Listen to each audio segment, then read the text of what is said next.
What if a routine trip home revealed a betrayal that shook your world to its core? That's how my story begins, a forgotten jacket, an unexpected discovery, and a chain of events that led to heartbreak, a devastating accident, and the fight of my life. But this isn't just about what I lost. It's about the strength I found to uncover the truth, seek justice, and start over when everything seemed broken.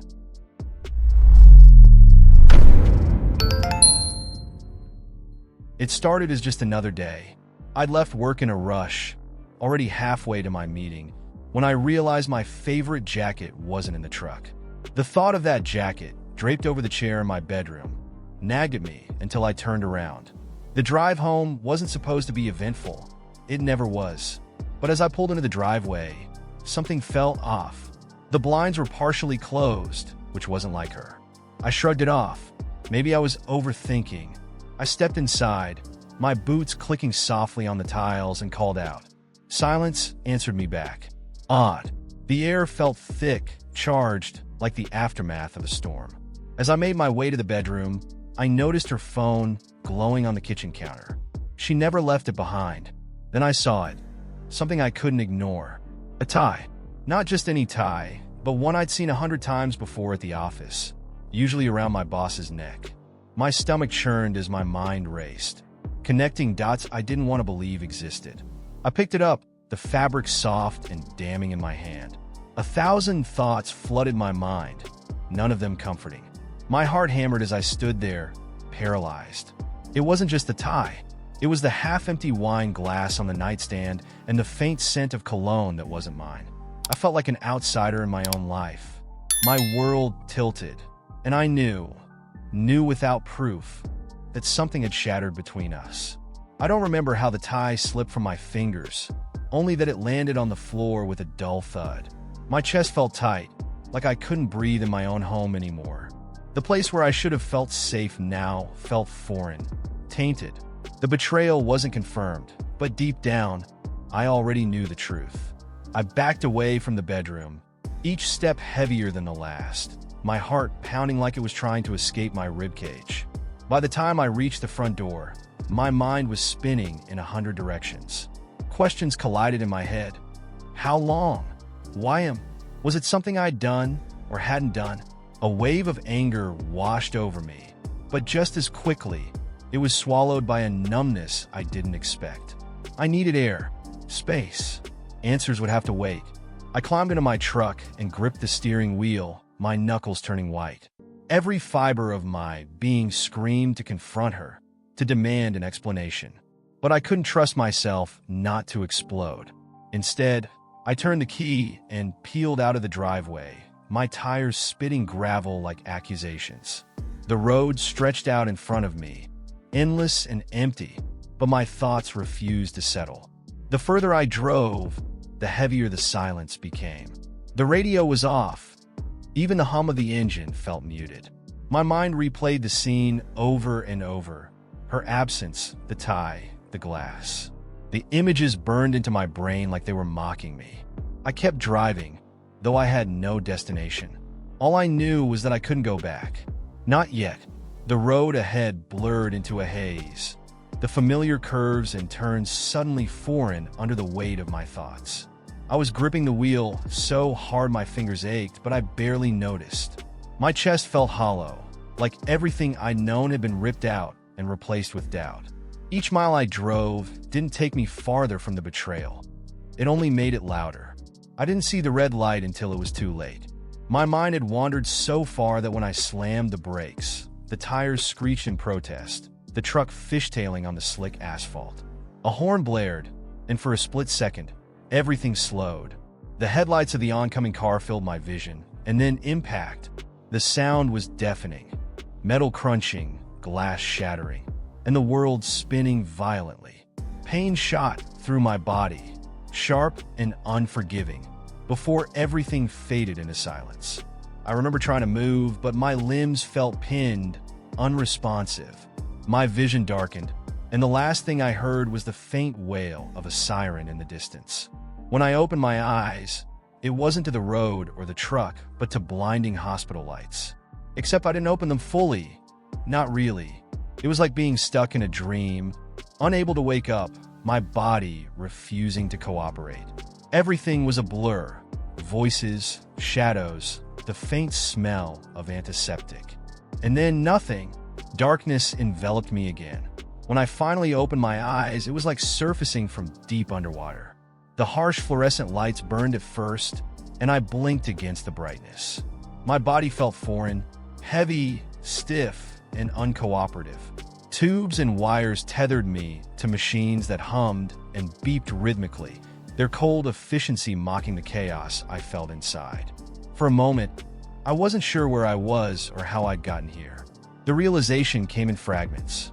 The crash, the headlights, the moment my world had spun out of control, both on the road and in my mind. My chest tightened, not just from the physical pain, but from the memory of what had driven me to flee in the first place. My jacket, her absence, that damn tie. It all came flooding back, sharper than any injury. Voices outside my room were muffled, their words indistinct, but I caught enough to piece together the timeline. 14 days. That's how long I'd been here. 2 weeks of unconsciousness, while the world moved on without me. It was a bitter pill to swallow. I wanted to move, to ask questions, but even lifting a hand felt impossible. I was trapped by my body, by my circumstances, by the unknown. And then she appeared. Her face was a mixture of relief and something else I couldn't place. Guilt? Fear? It didn't matter. Seeing her brought it all rushing back. The betrayal tangled with my own survival. I couldn't ask her anything. Not yet. I had to process this first, piece together the wreckage of my life, both literal and figurative. But the storm inside me was brewing, and I knew the questions would come soon enough. She visited every day, or so the nurses told me, but her presence in the room felt like an unwelcome guest. I'd lie there, trapped in my broken body, watching her adjust the flowers on the bedside table or smooth out imaginary wrinkles on my blanket. She avoided my gaze, and I avoided asking the question that burned in my chest. But the silence between us wasn't empty. It was heavy, almost suffocating. One afternoon, when the sun filtered through the blinds and stripes of muted gold, I finally spoke. My voice was hoarse, barely more than a whisper, but the words carried weight. Why was his tie in our bedroom? Her hand froze mid-movement, her expression shifting through a range of emotions too fast for me to track. Her hesitation was louder than any answer she could have given. Her response was fragmented, filled with half-hearted excuses that did nothing to erase the image seared into my mind. She stumbled over her words, her voice trembling, but not once did she deny it. And that, her silence on the matter that truly counted, was confirmation enough. I felt a sharp, bitter pang in my chest, worse than the physical pain from my injuries. After that, her visits became shorter, less frequent. I didn't ask her to stay. If anything, I welcomed the distance. The woman who sat at my bedside wasn't the person I thought I knew. And while my body struggled to heal, my mind began bracing for what I knew had to come. There was no going back to the way things were, and I was done pretending otherwise. The day I asked her to leave was quieter than I expected. No raised voices, no dramatic gestures.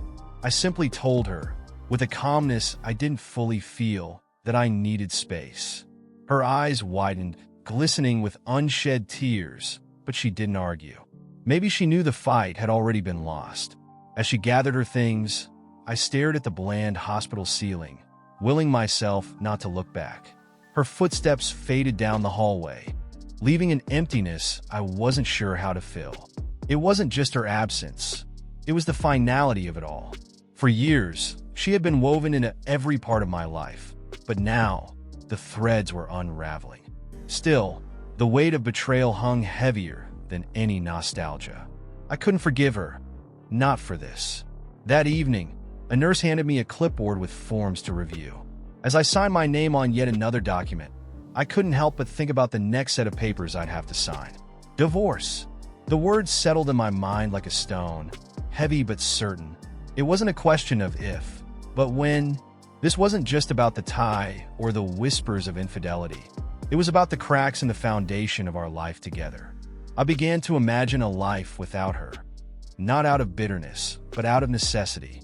The idea scared me, but it also brought a flicker of something unexpected: relief. For the first time in weeks, I felt a glimmer of control. My recovery was far from over, but at least one decision had been made. Now it was time to figure out the rest.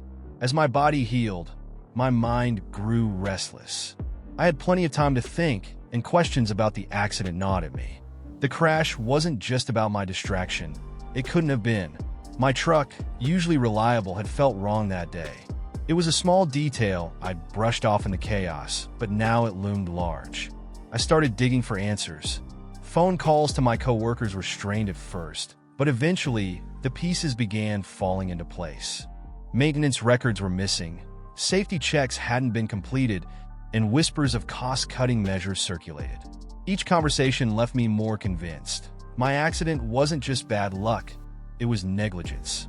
The company had gambled with my life, and I'd paid the price.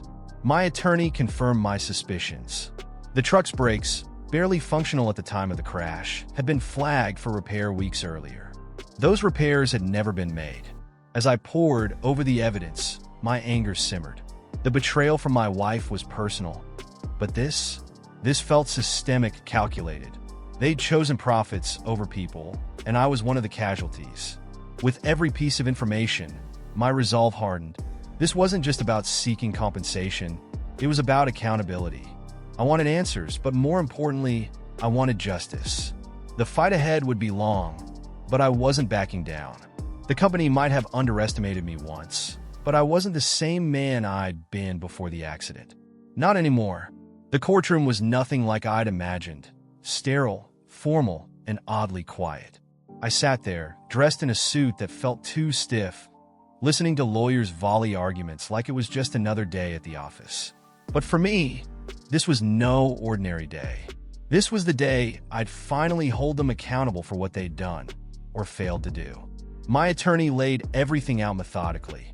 The missing maintenance records, the ignored warnings, the cut corners that had turned my truck into a death trap. Watching the company's executives squirm under cross-examination was satisfying, but it didn't erase the scars I carried. Their faces told me they hadn't expected this fight, but here I was, refusing to be silenced. The defense tried to spin the narrative, of course. They pointed fingers at me, questioning my actions that day. But the evidence was overwhelming, and the jury could see through the smoke and mirrors. It wasn't just about me anymore. It was about a system that had failed countless others, and my case was a chance to make them answer for it. When the verdict finally came, it wasn't just a win, it was validation. The company was found liable, not only for my injuries, but for their blatant disregard for safety. The settlement was substantial, but more importantly, measures were ordered to prevent this from happening again.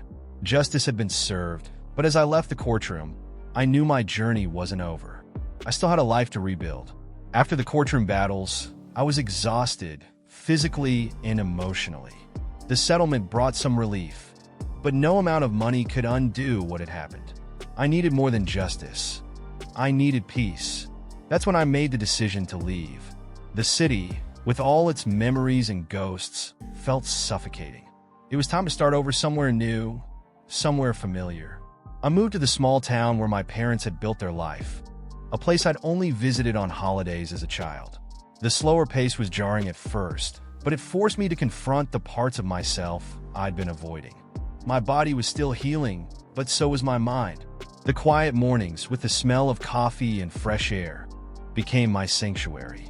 Physical therapy was grueling, but with each session, I felt a little stronger. The therapists became my cheerleaders, encouraging me through the pain.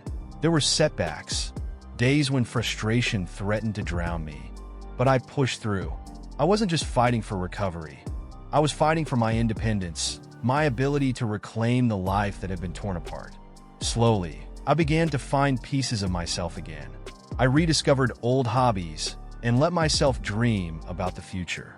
It wasn't easy, and the scars, both visible and hidden, reminded me of what I'd endured.